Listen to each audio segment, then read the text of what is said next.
Welcome to the Joe Rogan Experience. Today we have an extraordinary guest, Ulysees, formerly affiliated with Caesar's Legion and currently residing in the Divide. Thanks for having me, Joe. A long road it's been to get here. I can imagine. For our listeners who may not know, can you explain what Caesar's Legion and the Divide are? This should be obvious, but Caesar's legions, it's a tribe, trying to forge itself into a nation by the hand of Caesar.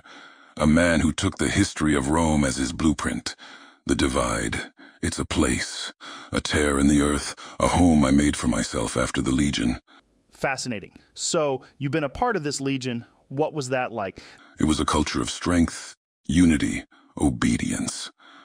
But it had its faults. It chose to ignore the value of the individual, made a man less than a man, a cog in the machine. That's a very profound way of looking at it. Do you think there's any comparison to be made with how society is structured in our world today? The world you know, it's different, but not so different. People cling to structures, systems to give their lives meaning, order. Sometimes they forget themselves in the process. That's true. There's a lot of people who lose themselves in the systems they're part of. To me, those familiar elements could be work, government, or social media. In some ways, it feels like we're all part of some legion or another, just trying to make sense of the world. Yes, the bear and the bull, different beasts, but beasts still, be it Caesar's Legion or your own tribes. It's all about power, control. The trick is remembering who you are, not losing yourself to the mask you wear. That's a very interesting perspective, Ulysees. Shifting gears a bit, it seems like you're very big on old world symbols.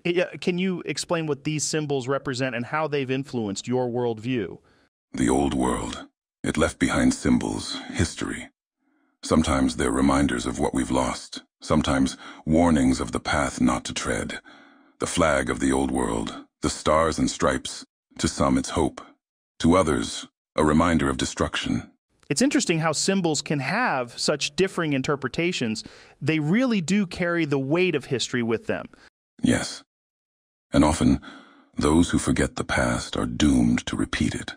Like the Divide, the old world symbols serve as reminders of the path walked and those yet to be trodden. So, these symbols from the past, do they guide your decisions today? What role do they play in your current life in the Divide? They remind me of the roads I've walked, the mistakes made, and the lessons learned. Like the old world flag on my back, it's a burden, a responsibility to remember, to strive for a better path. The Divide is a harsh place, a symbol itself. It serves as a testament to the destructive power of old wars and forgotten technologies. It's a warning and a teacher. Everyone has a history, their own symbols. It's up to us to decipher them, learn from them. That's the way forward as I see it. There's a lot of wisdom in that, Ulysees, acknowledging and learning from the past, while also striving for a better future. It's a balance that we all should strive for. Now let's move on to another topic. I know that you used to be close with Caesar, who was another guest on our show. How would you describe him? Caesar, he's a man of vision, of strength. He saw the tribes of the wasteland and saw potential, a nation. But he's also a man of paradoxes. He carries an old world book, speaks old world words, but condemns the old world. He claims to despise its weakness, but he's a part of it, whether he admits it or not. That's a very nuanced take. It sounds like there's a lot of complexity there, a lot of contradiction. The world's a complex place, filled with paradox. The challenge is seeing them, acknowledging them. Caesar, he's blind to his own contradictions. That's his failing, his weakness. So in a sense, his greatest strength, his conviction, his vision, could also be seen as his greatest weakness because it blinds him to these paradoxes, to the complexity of the world. Yes, strength, vision, they're vital. But so is understanding, self-awareness. The day you believe you have nothing left to learn, that's the day you've lost. Whether you're a man, a tribe, a nation. That's deep, Ulysees. It sounds like you've done a lot of thinking on this. And I think there's a lot of truth to what you're saying. No matter how much we achieve, there's always more to learn, always more complexity to unravel. I've heard that you've not only been to the Big Empty, but you've also been to Utah and the region surrounding New Canaan. What is your experience there, especially with the White Legs?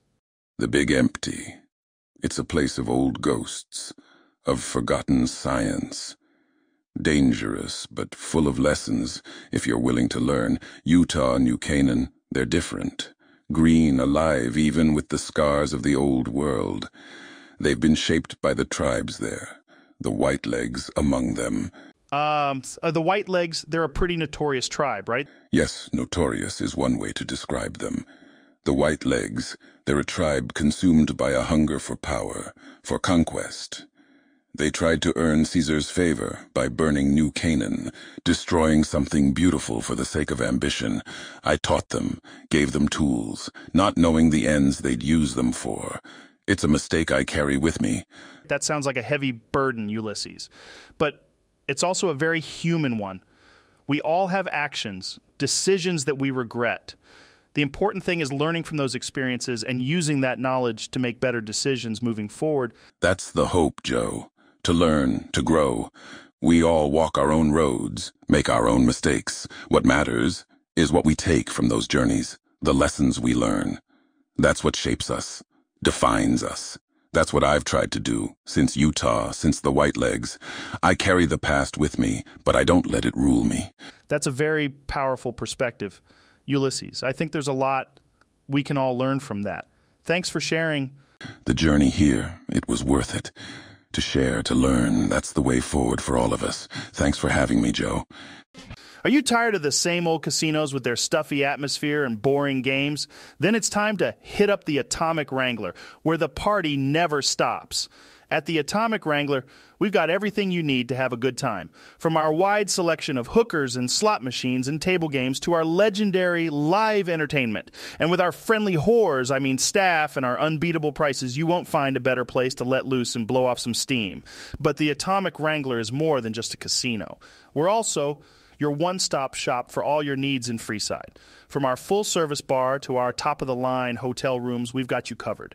And with our convenient location right on the Strip, you'll be in the heart of the action in no time. So what are you waiting for? Come on down to the Atomic Wrangler and experience the thrill of gambling like never before. Remember the Atomic Wrangler, where the fun never stops. Thanks to all you wonderful folks down at the Atomic Wrangler for sponsoring the Joe Rogan Experience, the new California Republic's #1 podcast.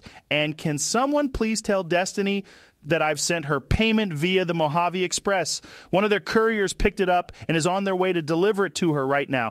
I think it was Courier 6. And will someone also tell Destiny to stop threatening me? She keeps saying she's going to tell my wife about what we did, and honestly, I really don't need that right now. Welcome back to the Joe Rogan Experience, where you, as a listener, get to hear interesting views from all areas of life. Thanks for being on this show, Father Elijah. Thanks for having me on. Now, Father Elijah is calling in from the Sierra Madre and can't be directly on site. Before the show, you told me your plan for using the Sierra Madre to wipe the slate clean. Your plan sounds like it has enormous potential, but I'm curious. There are definitely large moral and ethical dilemmas with your plan. I want to hear you out for once. However, how do you plan on grappling with these dilemmas in your pursuit of a new civilization? The moral question. To me, it is clear. We are living in a world destroyed by humanity's folly. I believe the end justifies the means in this situation. The Sierra Madre has the potential to restore order, provide stability, to begin again. It could be the bedrock of a new world, free of the chaos and suffering that is the wasteland. But it sounds like you're saying that you are willing to force this solution onto people with the use of these collars. Is that what you're saying? Yes, and it is a difficult truth. But consider the current state of our world, Joe. We are fragmented, constantly at odds, resources are scarce, and violence is rampant. My goal is to create unity and stability, a chance for a better life. The collars, they are a tool of control, but also a guarantee of safety and survival. I see. You want to bring people together temporarily, but isn't there something deeply troubling about the idea of stripping people's freedom to ensure cooperation? Freedom is a luxury, one we can no longer afford in our world. The road to recovery is steep, Joe, and for some, a firm hand to guide them is necessary. I guess it's all about perspective, huh? From my chair, it seems like the technology you're dealing with is extremely powerful. What about the danger of it falling into the wrong hands? It is a risk. But the Sierra Madre's defenses are formidable. Holographic security, toxic cloud. It's not easy to conquer. I'm one of the few who understand it well enough to truly harness its capabilities. I will use it responsibly to bring about a new era for humanity. We will rise from the ashes, stronger, unified. Now, before the show, Elijah, you made it pretty clear you have a large disdain for the NCR. What are your views on them? What are your specific complaints about their empire? Yes, the new California Republic, so-called bearers of civilization in the wasteland. You see, Joe, my disdain for them is based on their hubris, their short-sightedness. They aspire to rebuild an old world that led to its own destruction. They try to impose order and bureaucracy where flexibility and innovation are needed. But some might argue that they're just trying to bring some semblance of normality back to the world, right? Normality. They're bringing back the same institutions and ideals that got us into this mess in the first place. Democracy, capitalism, exploitation of resources without a thought for the consequences. They're stretching themselves too thin, expanding without fortifying, consuming without replenishing. It's the same old story of humanity's hubris. So if I understand correctly, your main issue is their lack of foresight and their repetition of the same mistakes. Precisely, Joe. The world has changed. We cannot return to the old ways. We need new methods, new structures, new thinking. That's why the Sierra Madre technology is so crucial. It provides the tools to build a new kind of society, one built on self-sufficiency, security, and unity. And you believe that people should be forced into this new society for their own good? I believe, Joe, that sometimes people don't know what's best for them. They need guidance. They need order. In this brutal world, those who can't adapt die. It's harsh, yes, but it's the reality. I simply offer a means to adapt, to survive, and perhaps to flourish once again. Well, that's certainly a provocative take, Father Elijah. It's a very ends justify the means approach. It's a fascinating discussion, and I appreciate your perspective, even if it's controversial. There's no easy answers in a post-apocalyptic world. Speaking of the world, I've heard tales of your various travels, especially from a certain courier across the world. The courier is not to be confused with the one that woke up in Good Springs pretty recently.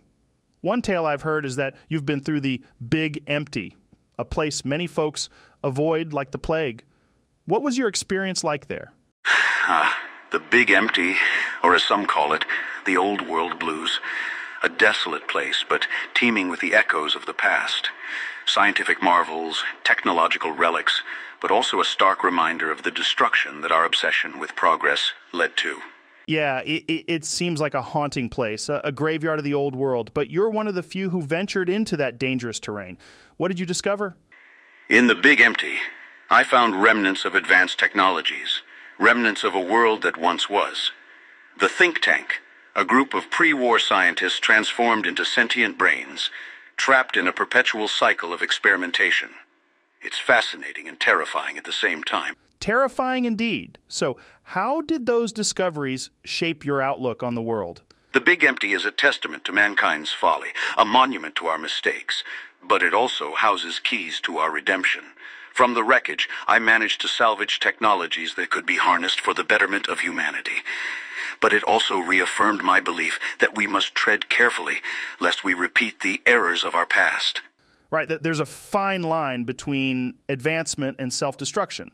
It's amazing and a little unnerving how history continues to echo in the present. Indeed, Joe. The echoes are loudest in the emptiness. We just need to listen, learn, and not repeat the same song of destruction. Now, something our listeners might want to know about is your experience with being an elder for the Brotherhood of Steel. How did you first occupy Helios 1? How did you lose it to the NCR? What's with the Brotherhood now? Indeed, I was an elder. Helios 1. It was an old-world facility, a solar power plant of immense capacity. I saw its potential, the energy it could provide, the power it could give the Brotherhood. We occupied it with the intent to harness its power, to fuel our efforts and strengthen our presence in the wasteland. As for losing it, the NCR, they were expanding, reaching out for every resource they could grasp. We were outnumbered, outgunned. Despite our technological superiority, We were not prepared for a full-scale assault. In the end, I ordered a retreat to save my brethren from a total wipeout. That must have been a heavy decision to make. I'd have thought that your objective in Helios 1 was to protect the technology, rather than to secure it for power. It's interesting to find out that there were ulterior motives. It was, Joe. But as a leader, you're faced with tough choices. You have to weigh the survival of your people against your goals, your ideals. It's never easy. I can only imagine. And how about the Brotherhood now? What's happening with them? The Brotherhood, they're survivors. Resilient. After the loss of Helios 1, they retreated, regrouped. They're still out there, somewhere in the wasteland, clinging to their mission of preserving old-world technology. I can feel it, but I fear they may be losing sight of the broader picture without me. Technology is a tool, not a god to be worshipped. It needs to be used, adapted, evolved, not hoarded and hidden away. That's why I left, why I'm on this path now. It sounds like you've had quite a journey, Father Elijah. I appreciate your openness and honesty. Despite the dire circumstances, your hope and determination are remarkable. Thank you for being on the show, despite the fact I don't agree with some of your views. Thank you for having me on the experience, Rogan. Ladies and gentlemen, welcome back to another episode of the Joe Rogan Experience. Today, we have a very special guest. He's a warrior, a leader, and a survivor in the harsh world of the post-apocalyptic Mojave wasteland. Please give a warm welcome to Caesar, the leader of Caesar's Legion. Thank you, Joe. It's an honor to be here. So, Caesar, there's been a lot of talk about the upcoming Second Battle of Hoover Dam. Can you tell us more about it? Yes, the Second Battle of Hoover Dam will be a defining moment in the history of the Mojave Wasteland. It will determine the fate of our great nation and decide who will rule over it. The NCR, the New California Republic, and my Legion have been at odds for a long time, and this battle will be the culmination of that conflict. It sounds intense. What do you think the outcome will be? I have faith that my Legion will emerge victorious. We have been preparing for this battle for a long time, and our warriors are ready to fight and die for the glory of the Legion. The NCR may have more soldiers, but they lack the discipline and the strength of my Legion. But what about the people of the Mojave? What will happen to them after the battle? The people of the Mojave will become part of the Legion. They will be assimilated into our culture, and they will benefit from our rule. We will bring order and stability to the region, and we will create a new civilization based on strength, discipline, and honor. It's definitely a different kind of society than what we're used to, but I can see the appeal of order and stability in a world like yours. Now, Caesar, there have been rumors about a legendary figure known as the Burned Man. Can you tell us more about him? I don't know what you're talking about, Joe. Come on, Caesar. I've heard stories about the Burned Man being your top general and a key player in your Legion's victories. Is there any truth to these rumors? The Burned Man is a figure of legend, a myth that my soldiers tell each other to inspire them. But he is not a real person. There is no such thing as the Burned Man. Okay, I see, but if he did exist, what would make him such a formidable warrior?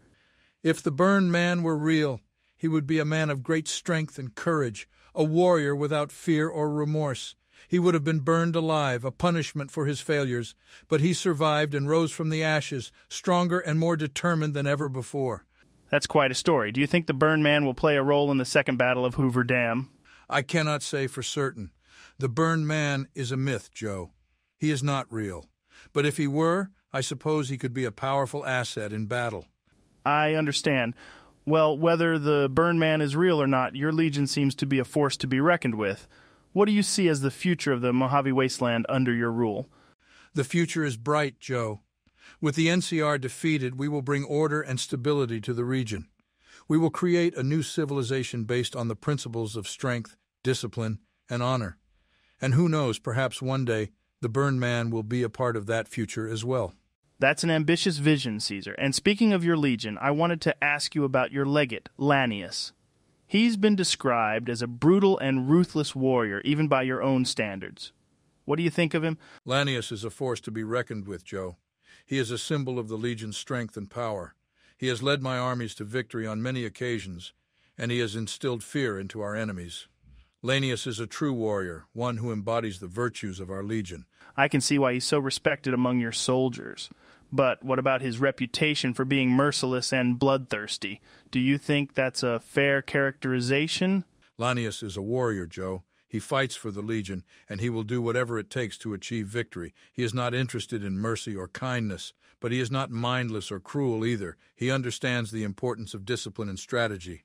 Lanius is a valuable asset to the Legion, and I trust him to lead our forces in the Second Battle of Hoover Dam. It's clear that Lanius is a key figure in your Legion's hierarchy.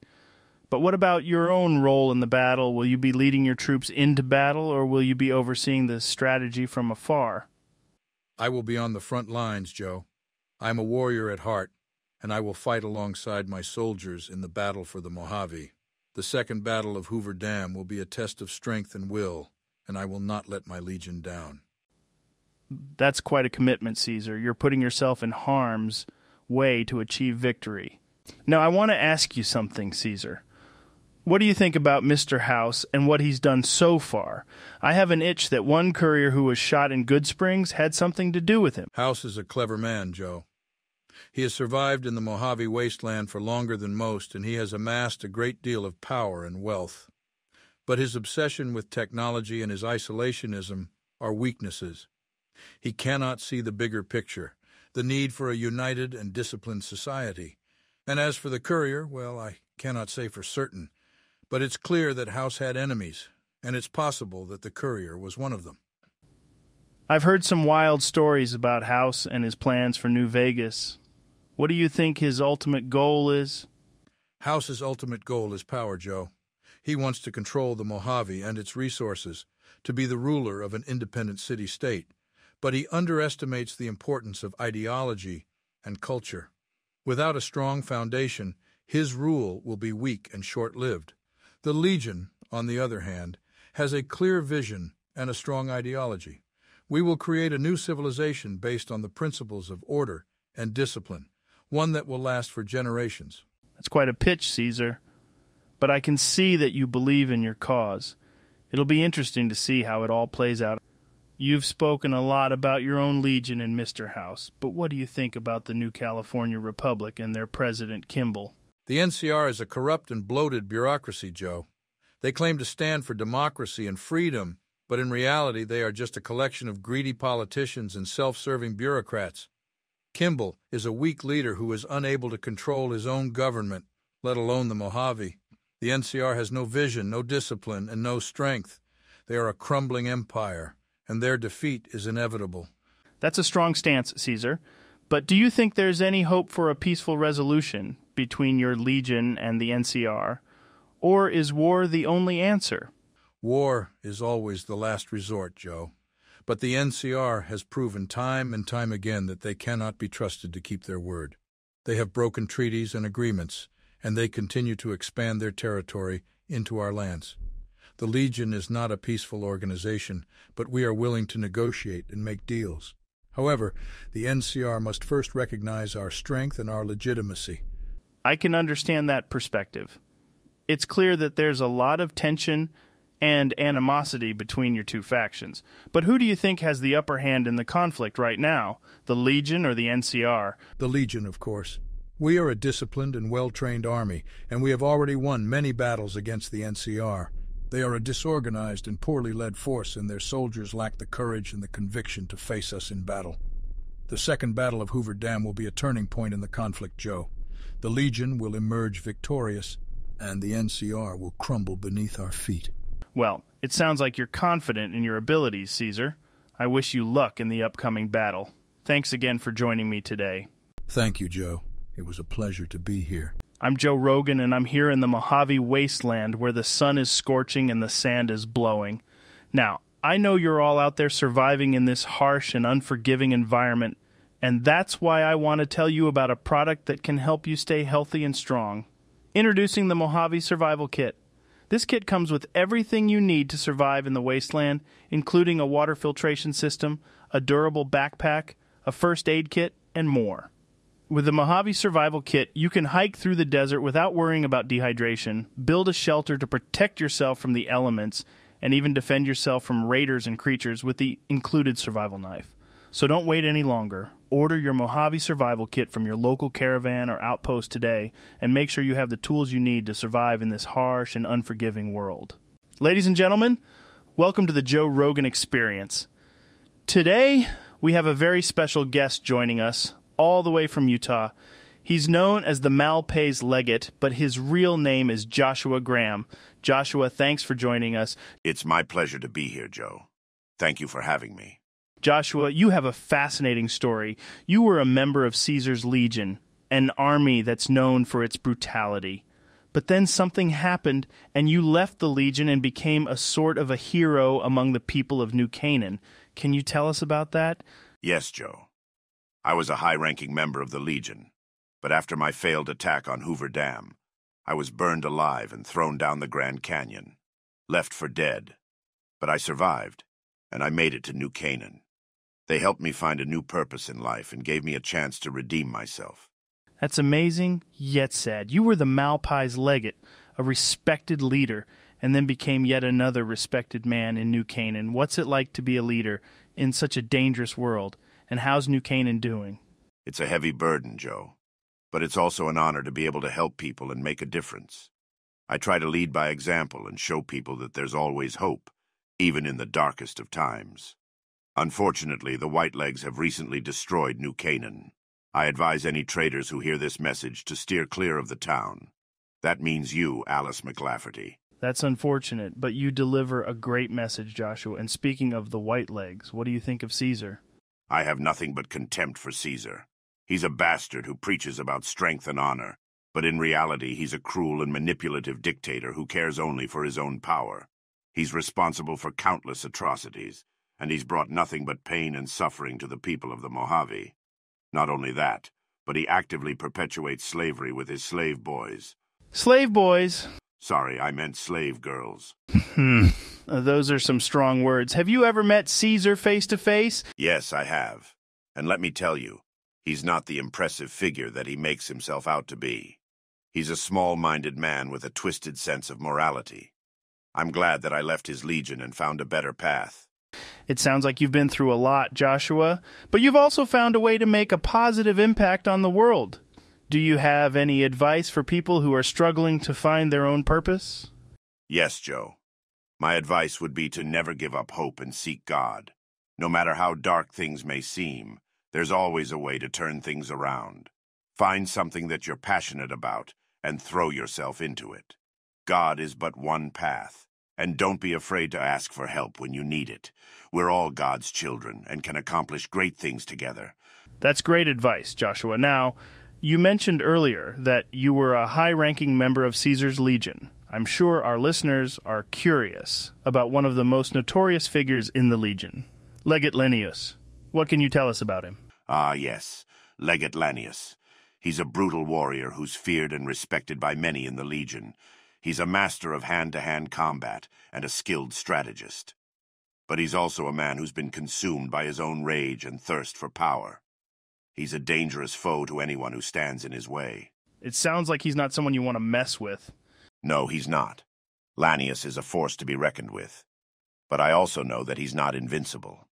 Every man has his weaknesses, and Lennius is no exception. If someone were to exploit those weaknesses, they might have a chance of defeating him. Let's turn things around a bit and talk about herbal medicine. I've tried some healing powder, and that shit is the bomb. What can you tell us about natural medicine? Natural medicine has been used for thousands of years to treat all kinds of ailments. The best part is that it doesn't rely on technology, which is ultimately good. There's also a certain psychedelic element to it, but I've only heard about it from recruit legionaries. Isn't drug use forbidden by the Legion? Yes, but to be honest, some of us don't give a shit. That's fascinating. What are some examples of natural remedies that you've used? Well, one of my favorites is yarrow. It's a plant that's been used for centuries to stop bleeding and promote healing. I've also used willow bark, which contains a natural form of aspirin, to relieve pain and reduce inflammation. And of course, there's healing powder, which is made from a combination of plants and minerals, and has a wide range of uses. That's amazing. Have you ever done mushrooms? Ha ha ha ha. No, Joe, I haven't. As a former member of Caesar's Legion, drug use was strictly forbidden. Plus, I've always been more focused on achieving a higher state of consciousness through spiritual and meditative practices. I hear you, but, some people claim that psychedelic experiences can lead to profound spiritual insights. Yes, I've heard that as well. And I'm certainly not here to judge anyone's experiences. But for me personally, I prefer to rely on my own inner resources to achieve a higher state of consciousness. That's totally understandable, and it's great that you have found a path that works for you. Thanks for sharing your perspective, Joshua. You're welcome, Joe. It's been a pleasure. Are you tired of the same old casinos with their stuffy atmosphere and boring games? Then it's time to hit up the Atomic Wrangler, where the party never stops. At the Atomic Wrangler, we've got everything you need to have a good time. From our wide selection of hookers and slot machines and table games to our legendary live entertainment. And with our friendly whores, staff, and our unbeatable prices, you won't find a better place to let loose and blow off some steam. But the Atomic Wrangler is more than just a casino. We're also your one-stop shop for all your needs in Freeside. From our full-service bar to our top-of-the-line hotel rooms, we've got you covered. And with our convenient location right on the Strip, you'll be in the heart of the action in no time. So what are you waiting for? Come on down to the Atomic Wrangler and experience the thrill of gambling like never before. Remember the Atomic Wrangler, where the fun never stops. Thanks to all you wonderful folks down at the Atomic Wrangler for sponsoring the Joe Rogan Experience, the new California Republic's #1 podcast. And can someone please tell Destiny that I've sent her payment via the Mojave Express? One of their couriers picked it up and is on their way to deliver it to her right now. I think it was Courier 6. And will someone also tell Destiny to stop threatening me? She keeps saying she's going to tell my wife about what we did, and honestly, I really don't need that right now.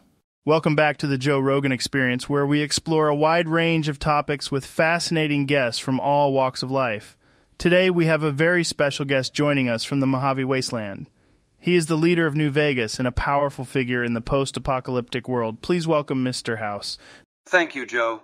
It's a pleasure to be here. Mr. House, you have a very unique perspective on the world, given the fact that you've been around for over 200 years. Can you tell us a little bit about your background and how you've managed to survive all these years? Certainly, Joe.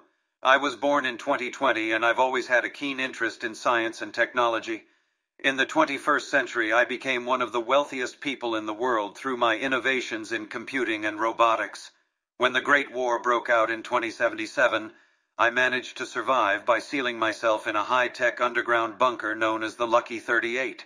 From there, I've been able to monitor the world and make strategic moves to protect and advance my interests. That's incredible. And now, you're the leader of New Vegas, a city that has managed to thrive in the midst of all this chaos. How have you been able to achieve that? Well, Joe, it's taken a lot of careful planning and hard work. I've invested heavily in technology and infrastructure, and I've established a strong system of law and order. It's amazing how you've been able to maintain power and stability in such a chaotic world. I'm sure our listeners have a lot of questions for you, Mr. House, so let's get started. One of the most fascinating things about your story, Mr. House, is how you managed to live for over 200 years. Can you tell us more about the technology that allowed you to survive? Of course, Joe. As I mentioned earlier, I was always interested in science and technology, and I had access to some of the most advanced equipment and knowledge of the time. When I realized that the Great War was imminent, I knew I had to take drastic measures to ensure my survival. So I poured all my resources into creating a self-sustaining underground facility known as the Lucky 38. That sounds like something straight out of a sci-fi movie. Can you tell us more about the Lucky 38 and what it was capable of? The Lucky 38 was designed to be a self-sustaining bunker that could provide me with all the resources I needed to survive indefinitely. It had its own power supply and air purification system. That's amazing. And what about your physical body? Did you undergo any procedures or enhancements to prolong your lifespan? Yes, Joe. I realized early on that my physical body would not last forever, so I made the decision to transfer my consciousness into a machine. I developed a sophisticated technology that allowed me to upload my mind into a network of computers.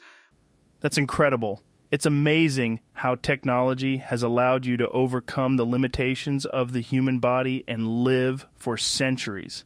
I can only imagine the possibilities this kind of technology could have for humanity in the future. Indeed, Joe.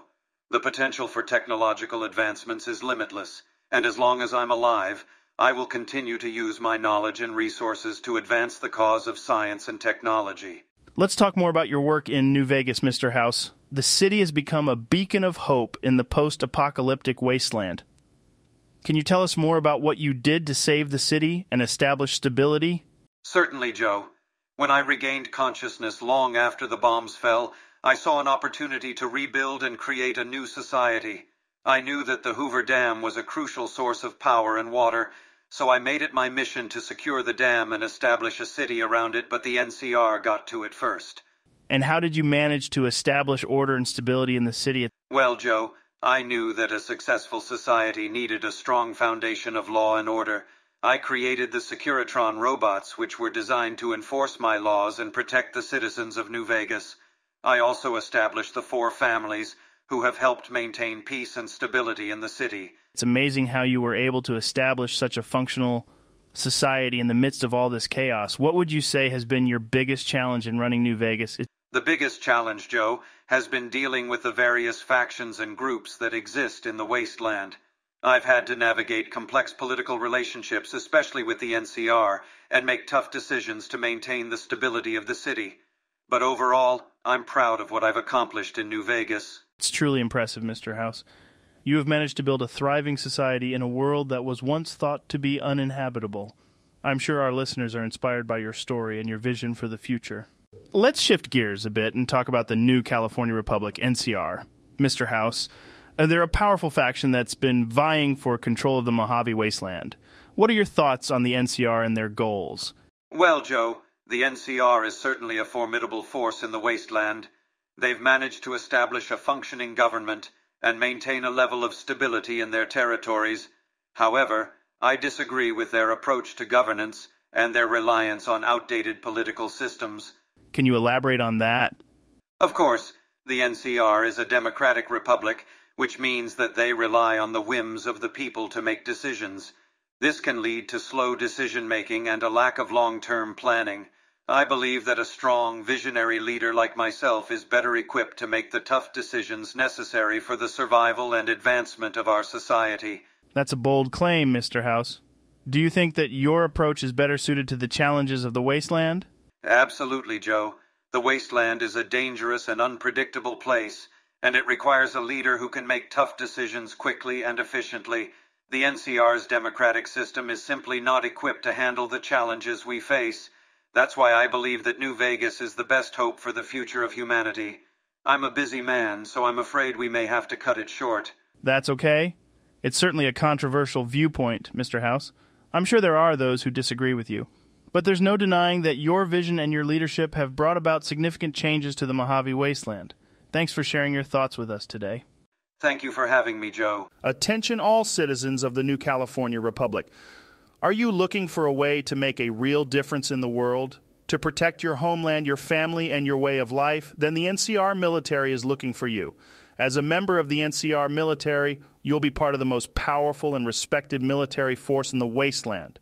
You'll receive the best training, equipment, and support to ensure that you're always at the top of your game. But being part of the NCR military is more than just a job. It's a calling. It's a chance to make a real difference in the world, to stand up for what's right and just, and to fight for a brighter future. So if you're ready to step up and be part of something bigger than yourself, if you're ready to serve your country with honor and distinction, then the NCR military is looking for you. Enlist today and be part of the legacy of heroes who have defended the NCR for generations. Remember, the NCR military, defending our way of life, no matter the cost. A huge thanks to the wonderful folks at the NCR Propaganda, Recruitment Office, for sponsoring the Joe Rogan Experience, the new California Republic's #1 podcast. Hey, Jamie, can you cut that part where I almost thanked the NCR's Propaganda Office? Wait, what do you mean we're still broadcasting live? Oh, fuck. This jet mixed with rad scorpion venom has got me hallucinating again. Jamie, help. Welcome back to the Joe Rogan Experience, folks. Today we have a special guest on the show, President Kimball, the leader of the new California Republic, currently occupying the Mojave Wasteland. Mr. President, it's an honor to have you here. Thank you, Joe. It's great to be here. So let's jump right into it. The new California Republic has a long and storied history. Can you tell us a little bit about the founding of your nation? Absolutely. Before the NCR, there existed Shady Sands. The town was rife with conflict, with constant problems from rad scorpions and raiders alike. That was until the Vault Dweller stepped in. He single-handedly saved the town, and we still praise him as a hero today. Afterward, the new California Republic was founded in 2186 by Aradesh, who is also our first president. Our primary goal is to create a stable democratic society that could thrive in the post-apocalyptic world. That's really interesting. The Vault Dweller is something that Marcus, another guest on our show, has mentioned. So how has the NCR changed over the years? Well, we've faced a lot of challenges over the years, but I like to think we've come out stronger on the other side. Our population has grown significantly, and we've expanded our borders to include much of California and parts of Nevada. One of our biggest challenges is dealing with the various factions and groups that exist in the Mojave Wasteland, where we're currently occupying. Those damn raider junkies, which we conveniently name fiends, have been giving us trouble left and right. Also, the cons have been a consistent problem for us. Some may call my take controversial, but Bitter Springs was justified. We've had to fight a number of battles to establish our presence here, and there are still threats that we need to deal with on a daily basis. That's a really bold take about Bitter Springs. Speaking of the Mojave Wasteland, what can you tell us about the situation there? I've heard rumors of a conflict between the NCR and a group called the Legion. Yes, the Legion is a formidable enemy that we've been dealing with for some time now. They're a highly organized military force that's dedicated to the destruction of our republic. We've fought several battles with them already, but they continue to be a thorn in our side. That sounds like a tough fight. How do you plan to defeat the Legion? We have a number of strategies in place, but our primary focus is on winning the hearts and minds of the people of the Mojave. We believe that by demonstrating the benefits of democracy and freedom, we can show the people that the NCR is the best choice for their future. Well, it sounds like you have your work cut out for you. Another question, if you may. Many people have accused you of being corrupt and serving the will of the Brahmin barons. What do you say to these valid accusations? I'm sorry, Joe, but those accusations are completely baseless. The NCR is a democracy, and I serve the will of the people, not some wealthy elite. The Brahmin barons have no special influence over our government or our policies. Okay, but there have been reports of corruption within the NCR government, including allegations that some officials have accepted bribes from the Brahmin barons in exchange for favorable treatment. How do you respond to those claims? Those claims are simply untrue. We have a strict code of conduct within the NCR government, and anyone found to be engaging in corrupt activities will be punished to the fullest extent of the law. These allegations are nothing more than baseless rumors spread by our enemies. All right, fair enough. Let's move on to another topic. The NCR is often seen as a beacon of hope in the post-apocalyptic world, with its focus on democracy and freedom. But there are also those who criticize your government's expansionist policies. What do you say to those critics? Well, I would say that our expansionist policies are necessary for the survival of our republic. We need to secure new territories and resources in order to support our growing population and ensure our long-term stability. Of course, we always try to expand peacefully and through diplomatic means, but sometimes force is necessary to protect our interests. Many people are curious about your relationship with Robert House, the founder of New Vegas. Can you tell us a little bit about that? Well, Mr. House is an interesting figure. He's a brilliant man with a lot of ideas about how to improve the Mojave Wasteland.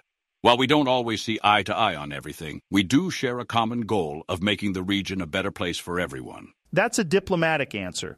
But what do you really think of Mr. House and his plans for New Vegas? I suppose I should be careful what I say, since Mr. House is a powerful figure in the Mojave. But I will say this.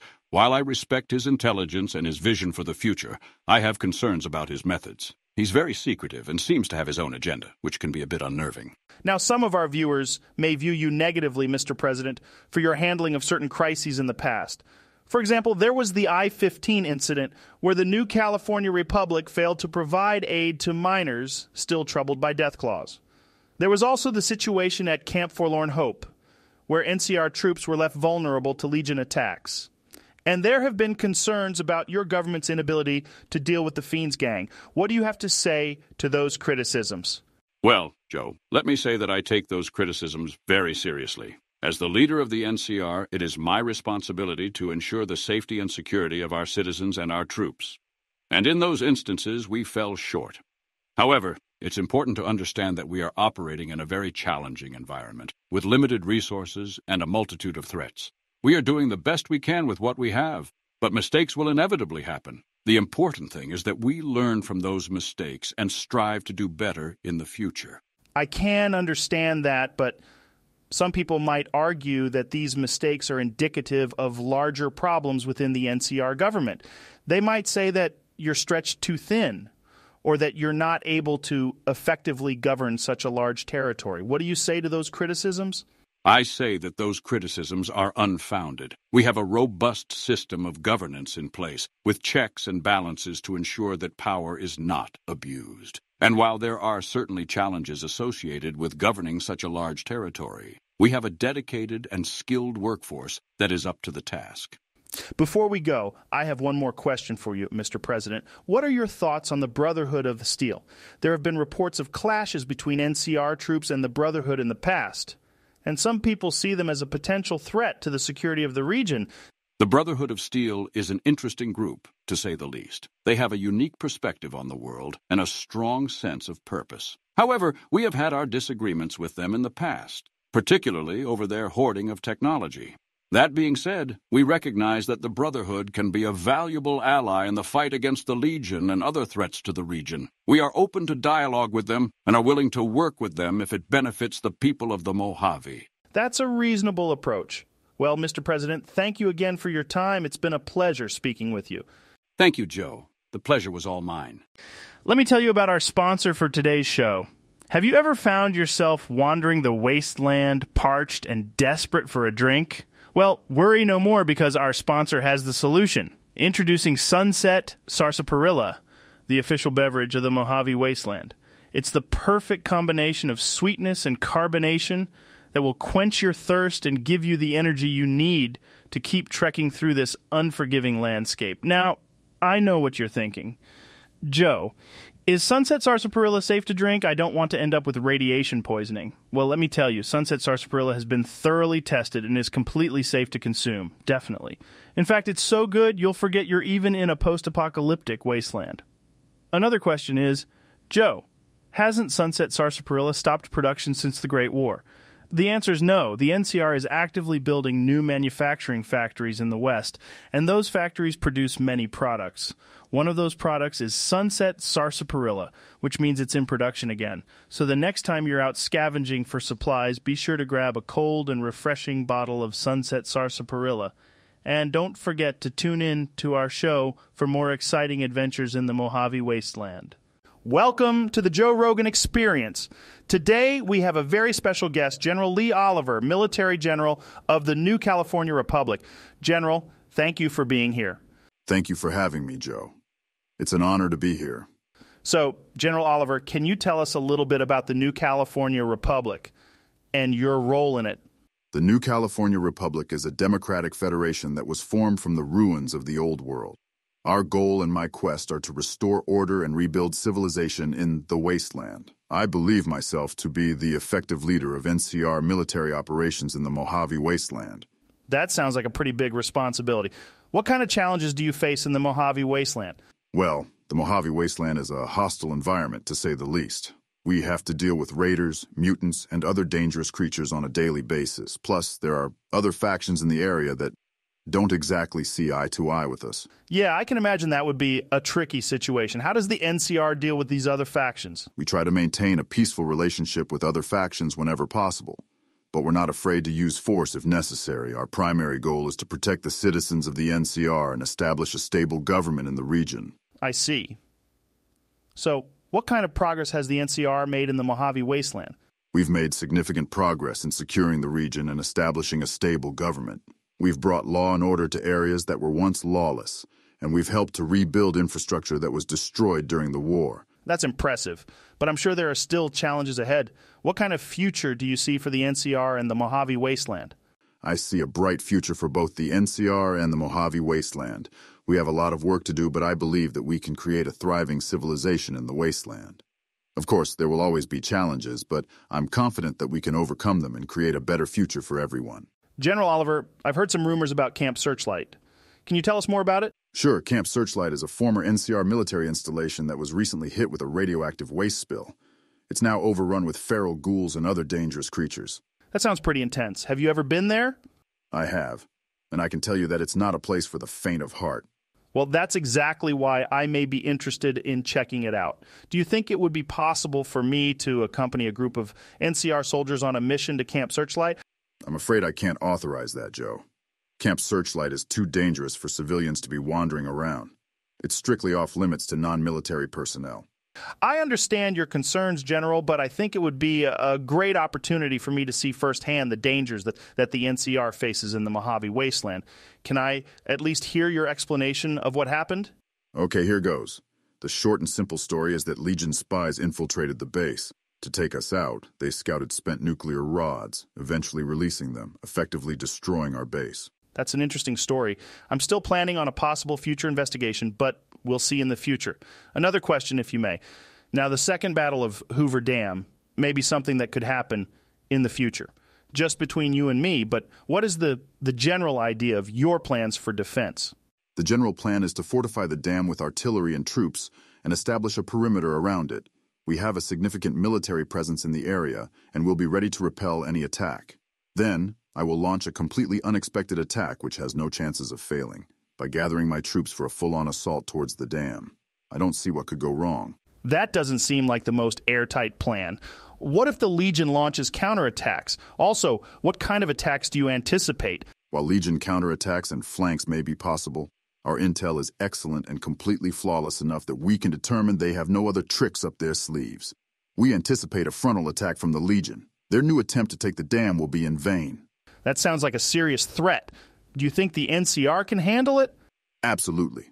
We have the best trained troops in the wasteland, and we have the resources and firepower to defend the dam. We're confident that we can repel any attack and protect the citizens of the NCR. Well, I'm glad to hear that. It sounds like the NCR is in good hands, at least in your own words, with you as its military leader. I'm still kind of worried, though.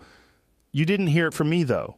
General Oliver, I've heard about your rival, Legate Lanius, who leads the Legion's military forces. Can you tell us more about him and what makes him such a formidable opponent? Lanius is a brutal and ruthless warrior, feared by many in the wasteland. He's known for his military prowess and his ability to inspire his troops to fight to the death. He's a polar opposite of me, and we have very different views on how to lead and protect our people. What do you think are the strengths and weaknesses of his tactics? Lanius' strength lies in his ability to inspire his troops to fight fiercely, even in the face of overwhelming odds. He's also a master of strategy and tactics, able to anticipate his enemies' moves and outmaneuver them. However, his weakness is that he's often too focused on conquest and domination, and doesn't always consider the long-term consequences of his actions. At least that's what I think. That's interesting. Have you ever faced him in battle? No, I haven't yet. But I'm confident enough he isn't as tough and scary as he sounds. After all, I am the Chad and he is the Soy Jack. I have faith in my troops and our strategy, and I believe we can defeat him if necessary. That's an interesting way to put it. Well, it sounds like you're ready for whatever comes your way. Thanks again for joining us today, General Oliver. Thank you, Joe. It was a pleasure to be here. Are you tired of living in a world filled with chaos and danger? Do you long for a safe and secure future? Look no further than the Brotherhood of Steel. At the Brotherhood of Steel, we believe in the power of technology and the importance of preserving it for future generations. Our highly trained soldiers and knights are dedicated to keeping the wasteland safe from the dangers that threaten to destroy it, using the latest in military hardware and cutting-edge technology. But we're more than just a military organization. We're a family. We value loyalty, honor, and a commitment to the greater good, and we welcome anyone who shares those values to join our ranks, whether you're a skilled fighter, a talented engineer, or just someone who wants to make a difference. There's a place for you in the Brotherhood of Steel. So if you're ready to fight for a better future and protect the wasteland from those who would destroy it, come join the Brotherhood of Steel. Remember the Brotherhood of Steel for a safer tomorrow? And I know I probably shouldn't have accepted this sponsorship offer, but they paid up front and in caps. 15,000 caps to be specific. Sure, I could have just pocketed the money and burned their letter with this offer. But the Brotherhood of Steel is just so fucking cool. I'm not even fully talking about their power armor, which, don't get me wrong, is so dope. But even the way they carry themselves and act like they're Knights of the Round Table, it's so sick. Everything about them is just so dope. And I know I'm going to catch some heat from Karen at the NCR's public relations office, for saying all of this. I just can't resist. The viewers and listeners watch and listen to my show because I say it like it is. No bullshit, just pure, unaltered opinion. And some of you may not like what I have to say, and that's fine. Hell, some of you may even have had friends or family who served or maybe even died during the NCR and Brotherhood of Steel war. But the Brotherhood is undeniably cool. Everything from the power armor to their laser and plasma weaponry, the way that they treat themselves like Knights of the Round Table, the technology that they amass, it's all very cool. And you know what? I've got a small batch of some special vault-grown wild wasteland kush on me right now that I'm going to spark up in honor of the Brotherhood of Steel. Cheers, everyone, and thank you to the Brotherhood of Steel for sponsoring the Joe Rogan Experience. And a quick message to NCR PR. When I'm on air, you don't get to blow up my Pip-Boy or Jamie's Pip-Boy with messages like, "What are you doing? Stop this right now." And if you don't cut your broadcast, we'll shut you down. And my favorite of all of the messages you guys sent, we're sending an NCR tactical unit to shut down your podcast right now. You had your chance. Hope you enjoyed your 15 minutes of fame with the NCR. Like, I'd like to see you come down here and try to shut us down. This is the Joe Rogan Experience, the new California Republic's #1 podcast. And we ain't going nowhere, motherfucker. So walk that tactical squad back to headquarters. Before me, Jamie, Mark Norman, Shane Gillis, and Ari Shafir start loading up our modified laser assault energy rifles. Me and the JRE crew don't play games. Karen. Welcome to the Joe Rogan Experience, folks. Today, I have a very special guest joining me, Marcus. Now, for those of you who don't know, Marcus is the mayor of Jacobstown, a town in the Mojave Wasteland. But here's the kicker. Marcus is also a super mutant. Yeah, you heard that right, a super mutant. Marcus, it's an absolute pleasure to have you on the show. So, Marcus, can you tell us a bit about your backstory? How did you become a super mutant? It's an absolute pleasure to be on the show, Joe. Well, I used to be part of a vault, Vault 17. The same one that Lily Bowen, a Nightkin, happens to be from. I was exposed to FEV, the forced evolutionary virus, and that's what turned me into a super mutant. Wow, that's intense. And what was it like being a super mutant? Yeah, it wasn't easy. A lot of humans were scared of us mutants, and rightfully so. I served with the Master for a long time. I eventually found my way to the town of Broken Hills, where I made a new life for myself. And I know you've had some experience with the Master. What was it like dealing with him? Yeah, the Master was a real piece of work. He was trying to create a new race of super mutants in an attempt to elevate humans to a new level. I respect the Master to this day with what he's done. That's wild. It sounds like you've had quite the journey. One thing that's always intrigued me about the super mutants is their ideology. I mean, you were created by a group that had some pretty extreme views. Did you ever agree with the Master and his vision for the future? At one point, I did believe in what the Master was preaching. I thought that creating a new race of super mutants could be the key to a better future for everyone. Over time, I've actually also come to respect the Vault Dweller who took him down. That's understandable. I can imagine it must have been tough to come to terms with those conflicting beliefs. So after the Master and his army were defeated, what did you do next? Well, I stuck around in the wasteland for a while longer, trying to help out where I could. I eventually ended up settling in the town of Jacobstown, which was founded by a group of super mutants like myself. It's a place where mutants and humans can live together peacefully, and I'm proud to be the mayor of that town. That's really cool, Marcus. It's amazing how you've been able to make a positive impact on the wasteland despite all the challenges you've faced as a super mutant. Can you tell us a bit more about Jacobstown? What's life like there? Sure, Joe. Jacobstown is a small town nestled in the mountains of the Mojave Wasteland. We've got a mix of humans, super mutants, and other creatures living there, and we all get along pretty well. We've got a doctor who's working on finding a cure for the nightkin illness, and we're always looking for ways to improve our community. That's really impressive, Marcus. It sounds like you've built something truly special. And I have to say, it's great to see mutants and even some humans living together in harmony. We could all learn a thing or two from you guys. You mentioned earlier that you had some experience with the Vault Dweller. What was your relationship like with him, and how did he ultimately defeat the Master? Yeah, the Vault Dweller was an incredible person. Over time, I developed a respect for him, as he fought against the Master and his army of mutants.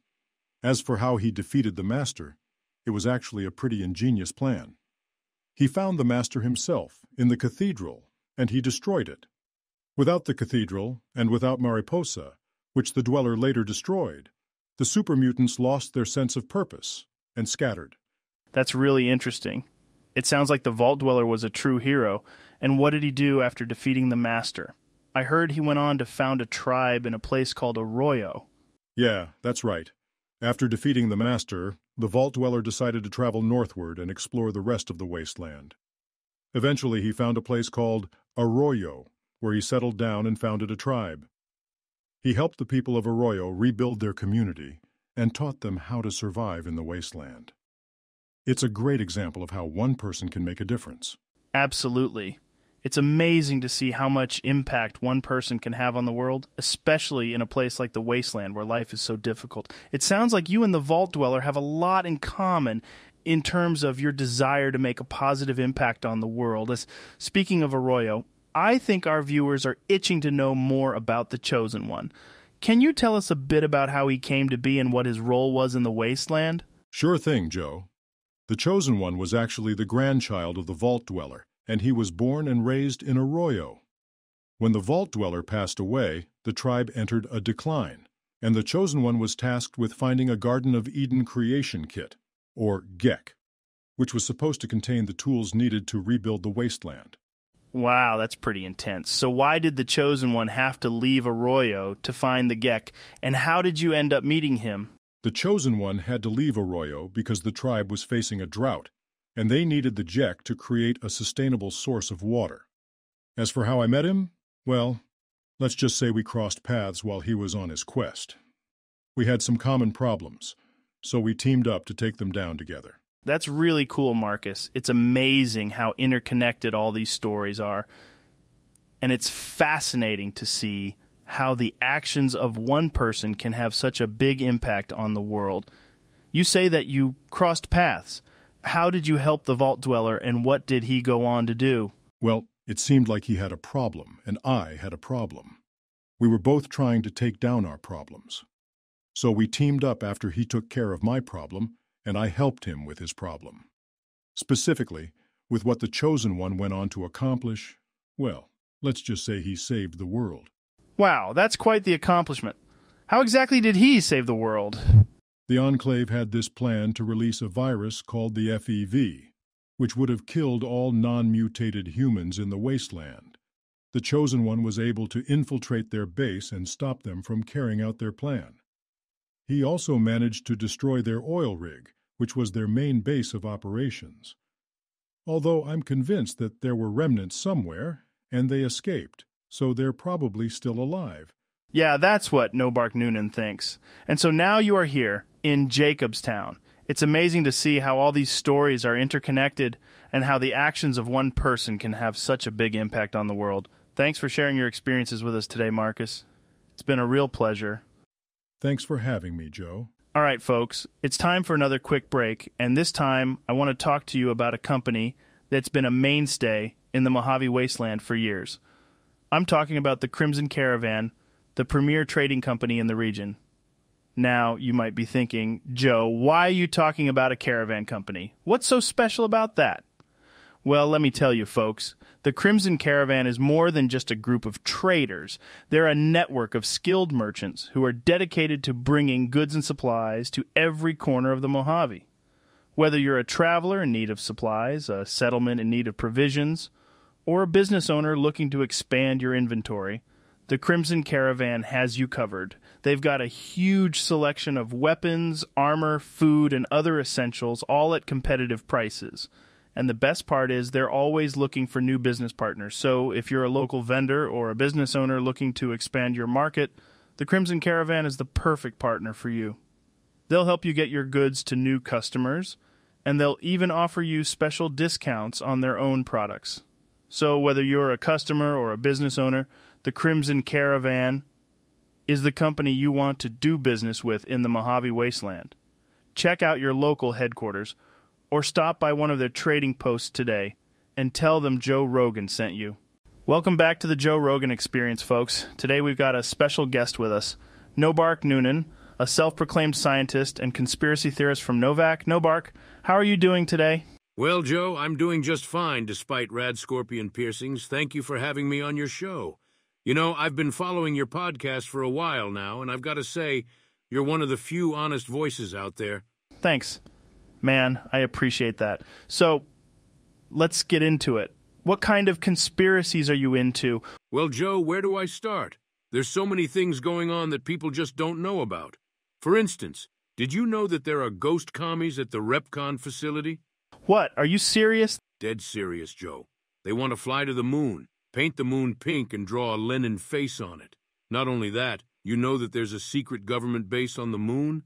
They've been up there for years, conducting all sorts of experiments and building all sorts of crazy stuff. And it's not just the moon. They've got secret bases all over the place. They're trying to fight the commies. That's insane. How do you know all of this? Well, Joe, I've been doing my research.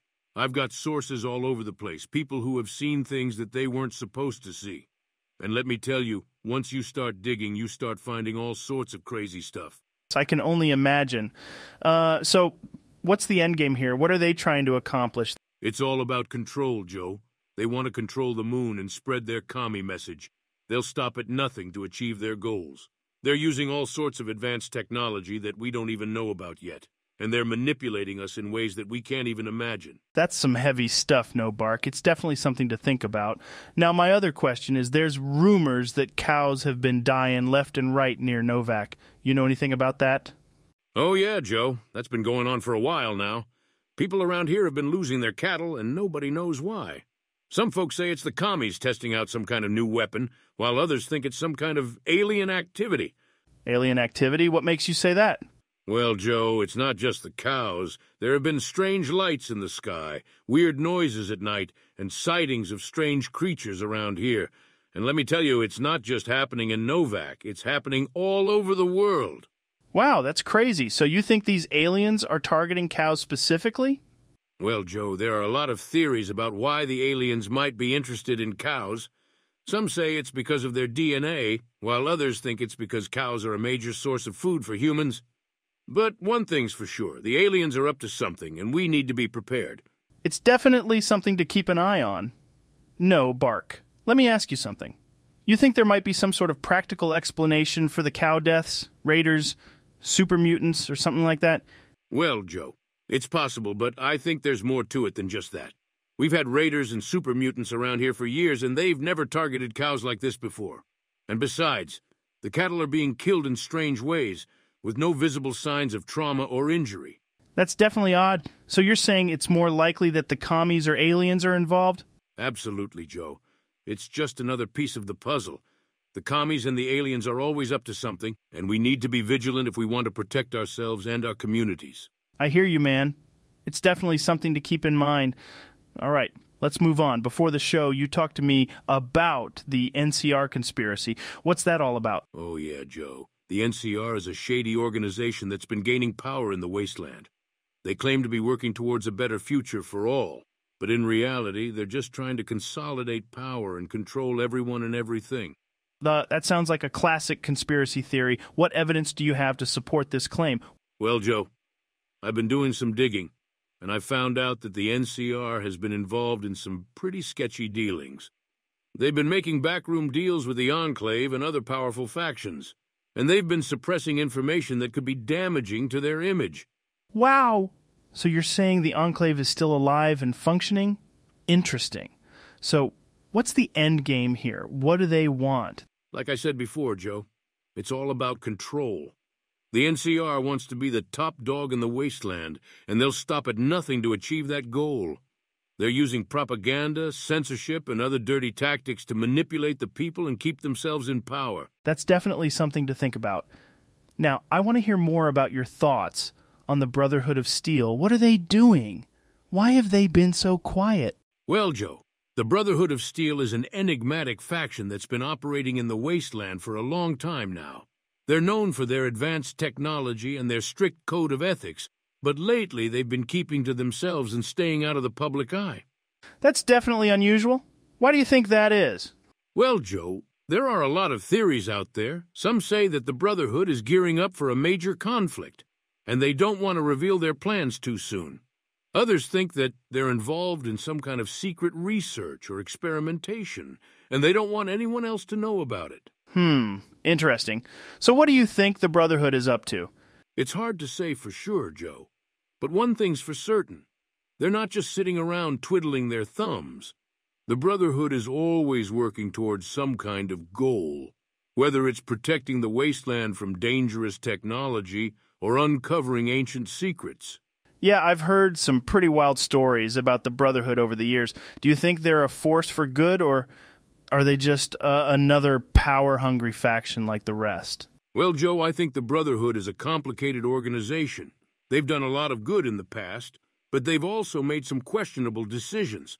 Ultimately, I think it's up to each individual to decide where they stand on the issue. That's a fair point. Now, House has been a previous guest on the show. I want to ask you, what's House's plan? What was he doing living this long? What's his plan for the Mojave Wasteland?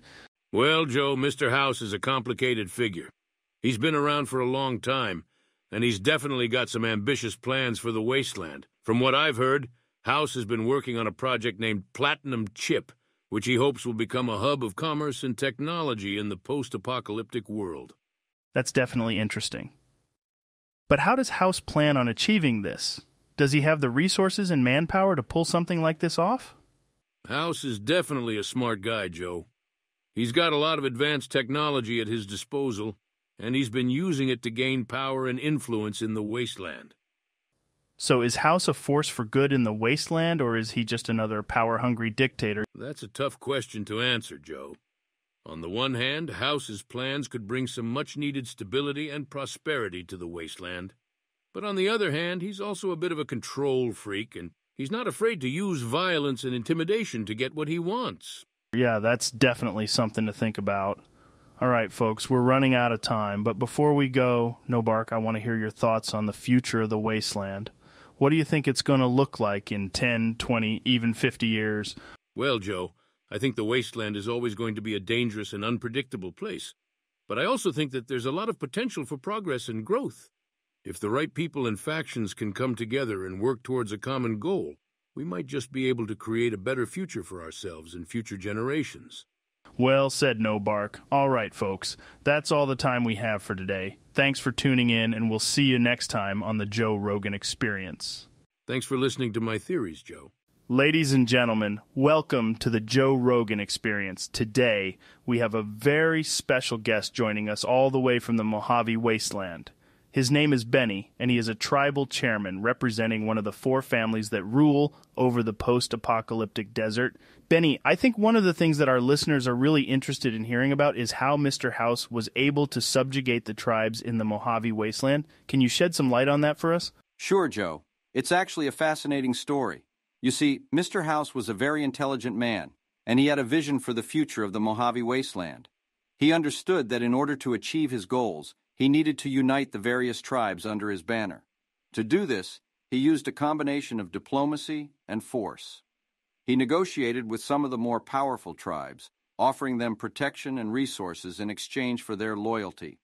For those who refused to cooperate, he used his army of robots to crush their resistance and bring them under his control. Over time, Mr. House's influence grew stronger, and the tribes realized that it was in their best interest to align themselves with him. Eventually, he was able to consolidate his power and establish the New Vegas Strip as a thriving hub of commerce and technology. Wow, that's really interesting. So would you say that Mr. House was a benevolent ruler, or was he more of a dictator? It's a bit of a mixed bag, Joe.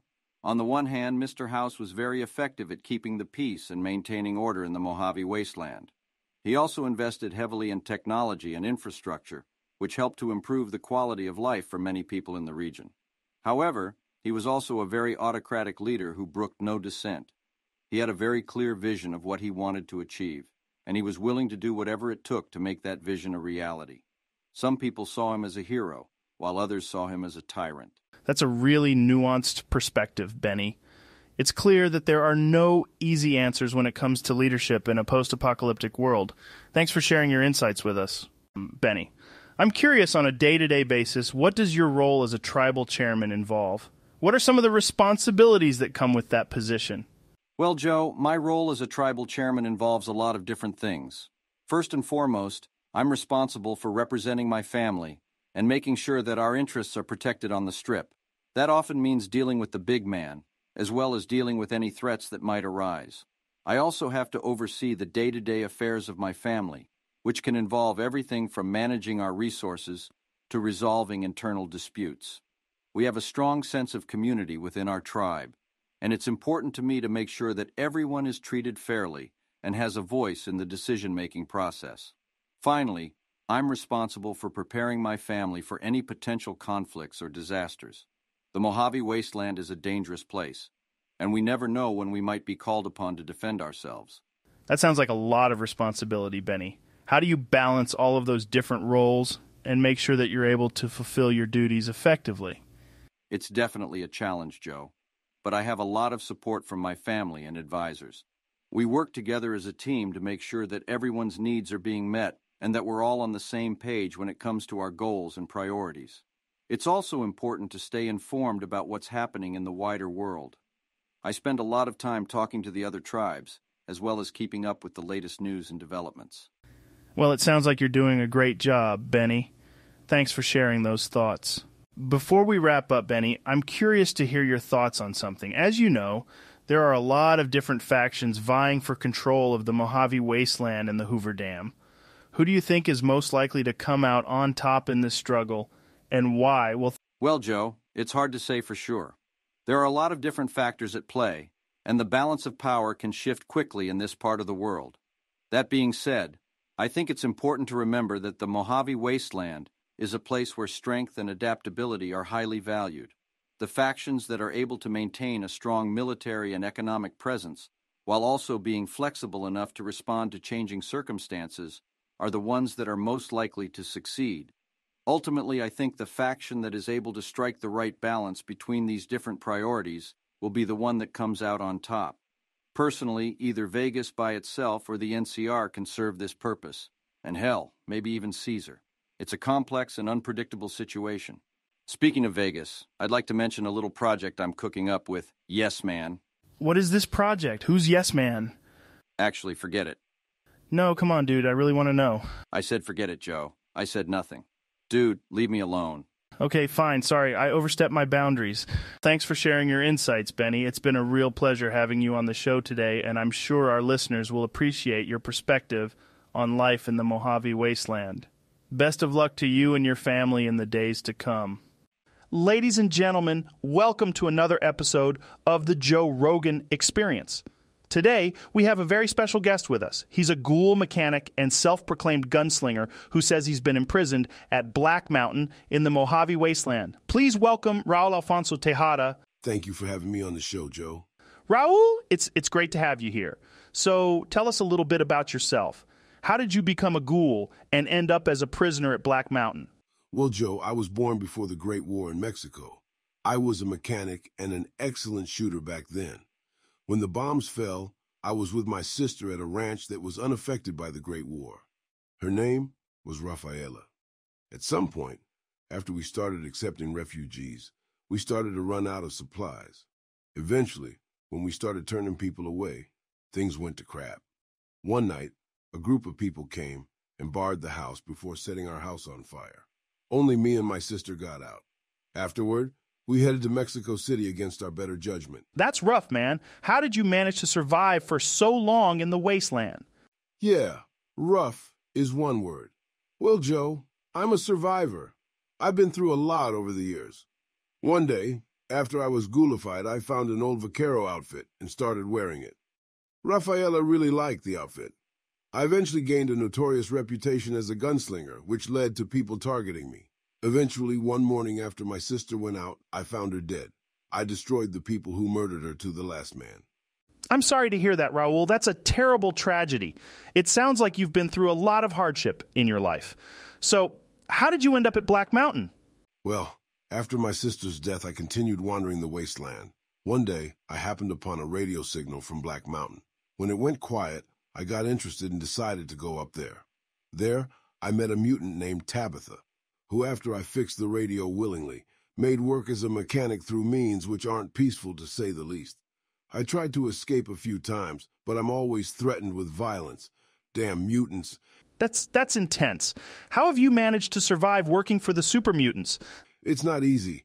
I'm like a slave and they don't give me much food or water. But I'm resourceful. I've managed to scavenge some parts and tools for myself over time. I also have a workbench, which has allowed me to craft some devious plans over the years. Looks like they're too dumb to figure that out. That's impressive, Raul. Do you have any plans for your future? I've thought about some, Joe, but it's not easy to think with walls around me. The mutants have fortified the place pretty well, and they have some serious firepower. Plus, there's Tabitha. She's a tough cookie. Interesting to hear. For whatever reason a listener might be traveling along the I-15, I suggest you avoid Black Mountain. It's not a kind place. Now, at some point in your life, you must have passed through Arizona to get here. How's Arizona? Ah, Arizona. It's a tough place, Joe. The Legion has a strong presence there, and while many view the Legion negatively, in Arizona they've created a brutal but safe society. However, they're not too friendly to anyone else who doesn't fit their idea of the perfect society. One piece of advice I can give is to never sell chems to them. It won't end well for you. By the way, I listened to your podcast with Joshua Graham. Loved it. Oh, thanks, man. Anyways, in Arizona, there are some good people there too, trying to make a living and survive in the wasteland. I've done some work for a few of them in the past. That sounds like a challenging environment to live in. What kind of work have you done for the people of Arizona? Mostly mechanical work, Joe. I've fixed up cars and weapons, and I've also helped some farmers repair their irrigation systems. I try to help out where I can. It's not easy being a ghoul in the wasteland, but I figure if I can do some good and make people's lives a little easier, it's worth it. That's a noble way of looking at things, Raul. It's clear that you've had to face a lot of adversity in your life, but you're still out there trying to help people. That's impressive. So, what do you think the future holds for you? Do you have any plans or goals for the future? As I said, Joe, my main goal right now is to get out of Black Mountain and back into the world. Beyond that, I'm not sure. I've been thinking about maybe heading up to New Vegas and seeing if I can make a life there, find somebody.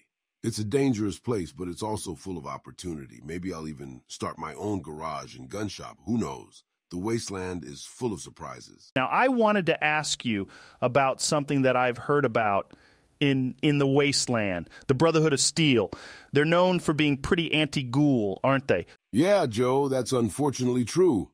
The Brotherhood has always been pretty intolerant of ghouls, and they're not too fond of mutants in general. They see themselves as some holier-than-thou protectors of technology, and they think that anyone who's not human is a threat to that technology. I've had a few run-ins with them over the years, and it's never been pleasant.